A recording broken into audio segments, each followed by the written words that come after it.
Check 1 2 1 2. It's Thursday, and I keep thinking it's Friday, and that is so awesome because I am off tomorrow. So I got a 3-day weekend.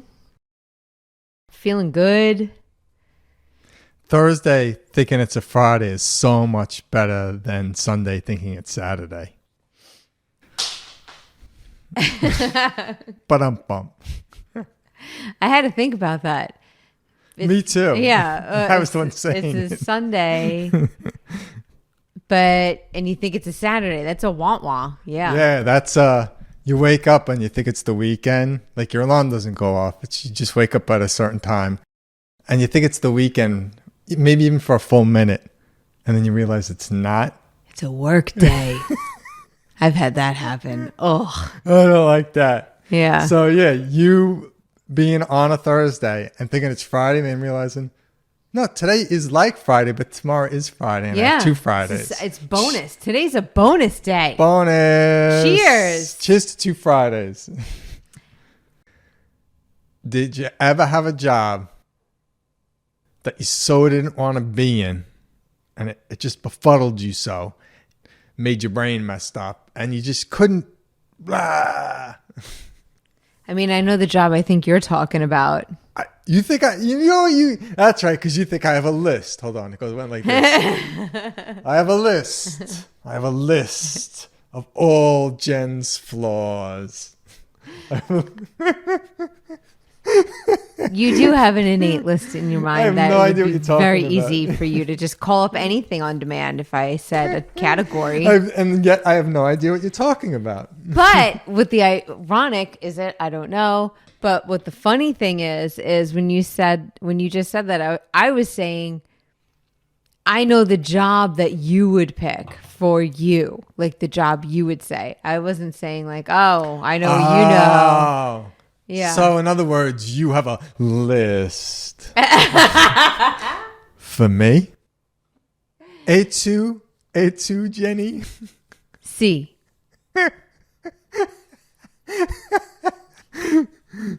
In a parallel universe, Jen and Kurt walk around the house speaking only Italian to each other. I love that. Isn't that true? It's a goal. It's a goal to do that.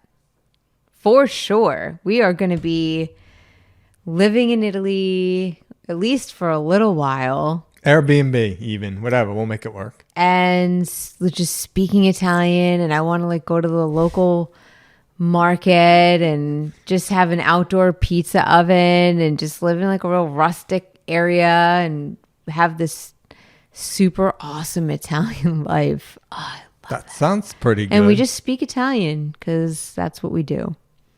That's what we do when we're in Italy. Although I hang back a little more. I like getting in there. You like getting in there. I love it. I like understanding. I'll speak if I have to. I get so excited when I actually get to have like real conversations. You know what? I want to feel that way about Italian again. I'm sure when we'll retire, we'll pick it up. But anyway, I want to ask you something related, I believe. Did you ever have one of those jobs? Oh my God. Where you just could, you're capable. You're at a point in your life where you had one job where you were fully capable. These are the rules of the game. Okay. You're at a point in your life where you graduated high school and or college. You graduated something where you feel like, yes, yeah. And then you at least have one of these jobs under your belt where you know they liked you and you liked them and you were like, yeah. And then, whether it was related to what you went to college for or not, right? Usually not. Okay, if you're good. normal. Yeah, it's because I was going to say mine was like I worked at a bank. If you're one of those, I've met people. And I know people, and I've always looked at people who, from whenever you met them, if they were 5 years old or 13 or 17, they were like, I'm going to be this. And that's what they went on to be. Yeah. Like those people, you don't know what a blessing that is. For the rest of us, I'm telling you, that's a blessing. And then to top it off, the people that actually get jobs in their field after they graduate, doing what they went to school for so quickly. Boom. It blows my mind. so didn't happen for me. Like you're going home, one summer to like hang out for the summer. And then you hear of like Sally Sue, who got an internship in Manhattan, and they're probably going to hire her right out of college. And you're like, what? Yeah. What? Yeah. That's a thing. Everyone I knew had internships. I didn't have an internship when I was in college. Internship? What's an internship? Right? I'm like, Kim, she interned at the paper. This is like secret inside It was information. like a thing. And that us kids from the streets don't get. yeah. I'm like, wow, Kim's got an internship. Even Jody interned at a hospital. Like, people are interning. And I'm like, do you think it occurred to me to be like, should I be doing that? Interning? Is that something? Is that the future? You're not getting paid for that. I should be interning, learning Spanish. Like all these things. I never did the things that people listed that I should be doing. Yeah. So within all that, for those of you interns, you probably can shut the podcast off. This probably never happened to you. For us other people who didn't intern, there came a point in our life where we graduated, we felt good. We had a good job, we felt good. And then we got that job. Did you have that job? It was just like, I know I'm more capable than this. I know, how come nobody's getting me? What's going on? Like, how come I'm depressed? I've never been depressed. What's happening? Am I going to get fired? And you feel like, I've never been this much of a fool. Do you have that job? Obviously, I'm speaking from an experience. So yes, you had such a thing. Help the people out. Throw the people a bone. When I worked at the Watch and Clock Museum, it was okay in the beginning because it felt like a job that was perhaps closer to what I was doing, like, well, what I graduated school to do. Like, I think I was hired as like an associate editor, maybe. You had some kind of legit title from working at, don't tell me. Yeah. It was as a dual publication in Connecticut. I was so proud of you then. You came out of college, even with a master's degree, in literature with a backup in English. And you're like, oh, this is the real world? What do I do I don't with do this? anything with that. I don't do anything with that. But you did do something with it. And that turned into a whole career for you. So It wasn't easy though. God, it was But you so did hard. It was, every step was like, I felt like, yeah. So do you remember the publications in Connecticut that I worked for? part of me was like, I hope she just goes back to a story because I don't know if I'm going to remember. No. Connecticut Parent. Mm-hmm. That one I remember more than the other one. I had Lisa's kids on the cover. Yeah. And it's something with business because I remember they were like women of the century or women They of the did like 40 year under 40 or 30 under 30. You know the official names. The Business Times, right? I knew business was in it. it. It was a B2B publication.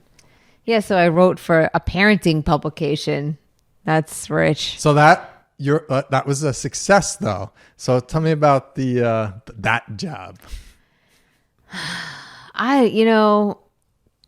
In the beginning I liked it because I was happy to be doing something editorial related, and I did some writing, I think, and it all was okay until I was bored and I didn't feel empowered to do anything more than what I was expected to do in my job.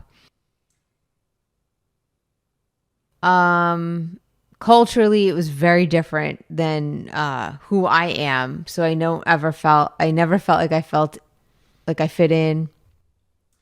Isn't culture itself a fun thing? Mm-hmm. It's like if somebody took a day, you could probably write out what your corporate culture is and save people a year or two of figuring it out.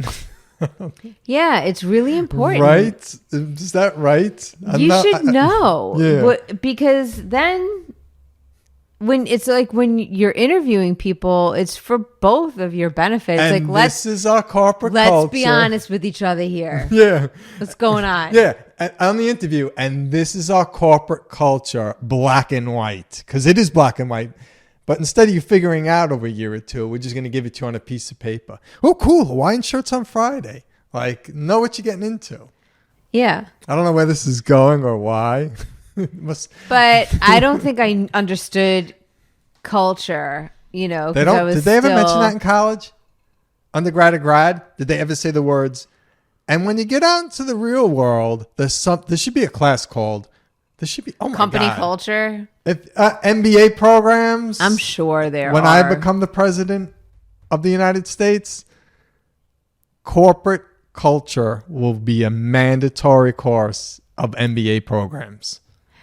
We should check and see if it already is. Just curious. Taught by the psychology professor.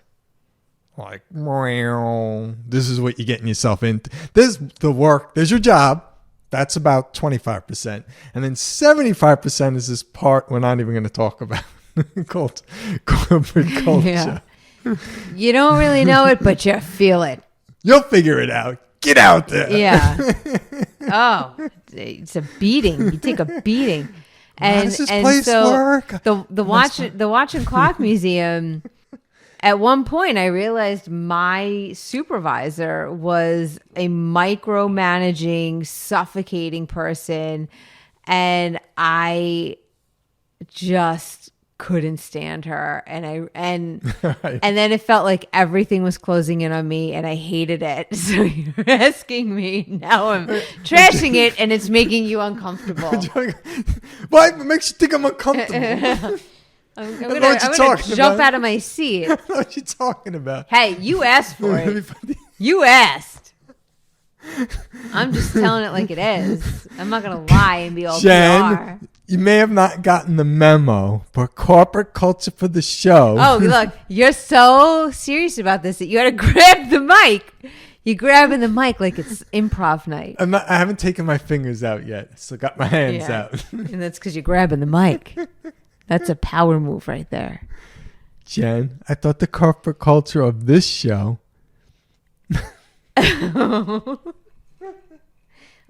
our show has a corporate culture. of like not going too hard on anyone. I like to give everyone the benefit of the doubt. If I like to. So I'd rather talk in generalities when it comes to specific people. You know, I don't want to throw anybody under a bus. Listen, you think I don't know your culture? Here's the deal. I know your culture and I know mine and I navigate them. Because mine is a little bit more flex than yours. So you think I don't know when I'm saying what I'm saying, how it's landing or how it can be perceived? I'm very aware of it, but it's a conscious choice. And it makes you uncomfortable. Sorry, but if it doesn't make me uncomfortable and I'm the one who lived the experience, then that's the truth and that's my reality. So I'm not going to lie about it. And I did it in a very diplomatic, it wasn't bad way. So you need to get over it and I'm going to cheers myself. I'm not going to leave you hanging on a cheers. You should always speak your truth. My discomfort is mine and it should not cross like this barrier. You shouldn't even feel it over here. Better not feel it over here. You certainly better not feel it over here. It's over here. My discomfort should be my discomfort. You speak your truth. Okay. I'm going to cheers you. Oh, just waiting. So what's yours? That's what happened with me. I worked at a place that I'm not going to name. I wanted to do a 1, 2, 3 because I thought that would be fun, but it's too late now. What do you mean a 1, 2, 3? Oh, no. I know you. 1, 2, 3. You did you, right? You did you? Yeah. I'm going to do me. Okay. I worked at a place in a state that nobody knows where it is, but the experience is still true. Does the chorus get to jump in and provide bigger clues? No. You told your version of your story. It's not Connecticut. Because people know where we've lived. You can play chorus.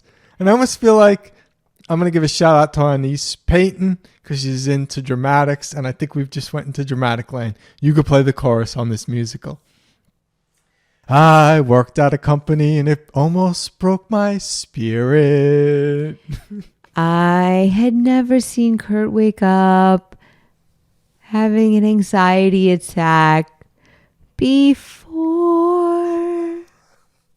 It was horrible.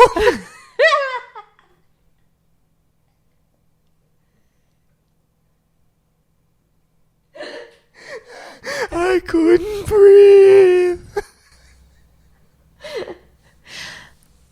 I didn't know what to do. I thought I was going crazy.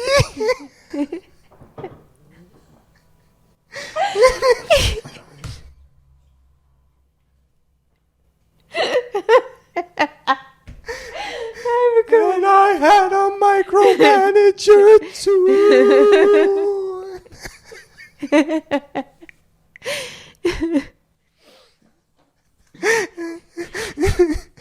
He made me turn on all of the lights because that's what made him feel better during these episodes. I needed the light to feel safe because there was darkness at my job.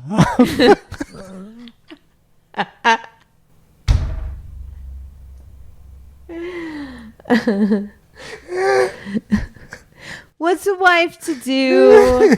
I told him to quit. I said I must wait for a sign. No, because that wasn't one. Being up wide awake in the middle of the night with all the lights on in the house is not a sign. You get the point, and that's the first half of our new musical. Kurt's tears. Kurt's tears. Kurt's tears, Jen's laments. Oh, it's like I'm tone deaf. Oh, no, that was just supposed to be what it was. So funny. Share your experiences. Yeah. It's safe to say we both got out of them and we're both super happy now. So yeah, if you're in one of those things, that's a sign. You don't need to ask for another friggin' sign. That's your sign. Get the fuck out. Move along. And in the meantime, and every step along the way, try and just feel light and happy and know that you're guided by the universe and ETs and that everything's going to be okay. And there's always the Aperol spritz. And there's always, yes. Cheers. Cheers. Final cheers. Cheers to you all. Peace. Namaste.